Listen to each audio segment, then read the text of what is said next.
एथर गणेश पूजा निज हाथ में प्रस्तुत करंतु मोदक यह मात्र 30 मिनिट बनी जाए आउ बनवा मत बहुत सहज होता है। चलतु स्टार्ट करवा आज recipe. Hi friends, welcome to my YouTube channel. ये प्रथम मु मोदक स्टफिंग बनवाई नहीं जाइए। गोटे कप नड़िया फ्रेश कर आउ हाफ कप नहीं मुझे गुड़, देन मुझे किसी काजू बादाम को गुंड करके आ दुईटा अलैच को गुंड करके साइड नहीं जाइए। तो चलतु फास्ट बनईदेवा स्टफिंग, देन स्टार्ट करंतु। प्रथम ये मुझे नड़िया कर आ नड़िया कर को टे एपट सेपट कर सारापर मुझे गुड़ गुड़ को ये देकी भाजी नियंतु। धीरे धीरे भाजी आसला पर यार कलर भी चेंज हो जाता है। यह सब भल से भाजी हो सारापर मुझे काजू बादाम और अलैच यहाँ देखो 5 मिनिट पर यहाँ बनी जाइए। देन यहाँ गोटे प्लेट को ठंडा हाँपाई काढ़ी नहीं। एवं मोदक बनवाई मुझे 1 कप आउ टे अधिक क्षीर ये नहीं जाइए। देन क्षीर को भल से फुटाइवाई छाड़ दिंतु। क्षीर भल से फुटी हो आसला ये दिंतु लुण आउ 1 स्पून घी आग आउ थे फुटवा को दिंतु। यह फुटी आसला 1 कप सेम मेजरमेंट कप रे ही 1 कप दे दिंतु चाउल गुंड। आपको भल से एपट सेपट गली दिंतु जेपरी कंचा न रही जाए कि गोला गोला न रही जाए।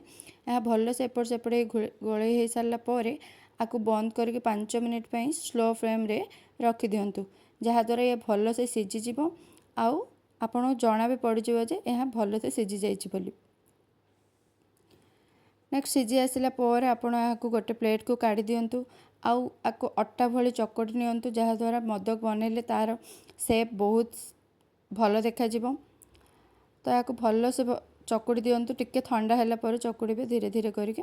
यहाँ देखो एमती होमती अट्टा चकटा भली भल से चकुड़ी दिंतु।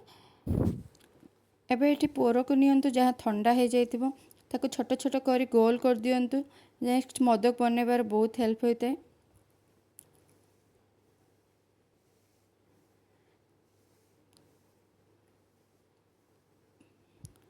एठी मु नहीं मोदक मोल्ड जहाँ आपको मार्केट आराम से मिल जाव। ये देखो मोदक किसी मु घी देकी से जंतणी को धीरे धीरे से रखिकी गोटे गोटे नड़िया पूरा दिंतु। देन ताको क्लोज कर दिंतु। यहपर बहुत जल्दी बनी जाए आ बहुत बढ़िया बनी थाए, देखा भी बहुत सुंदर देखा जाए। यहीपरि भाव में गोटे गोटे बनातु, यह बहुत जल्दी भी होता है। देखो ये मोर गोटे मोदक अलरेडी हो सारी। यह बनवा बहुत सहज आ खाया मते बहुत टेस्टी लगी था। मात्र 30 मिनिट बनी जाए। तो आपण एथर गणेश पूजा निश्चय ट्राए करंतु।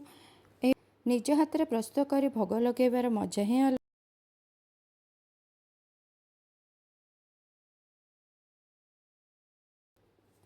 देखो ये मोर मोदक बहुत जल्दी जल्दी बनी जाऊँगी। आर शेप भी बहुत भल से आसूची। एमती कर मु सब सारा मोदक मुझे बन सारी। आपड़ चाहिए या हाथ में भी बनई पारे कि मोल्ड टे सैज आ शेप सुंदर देखा जाऊँगी।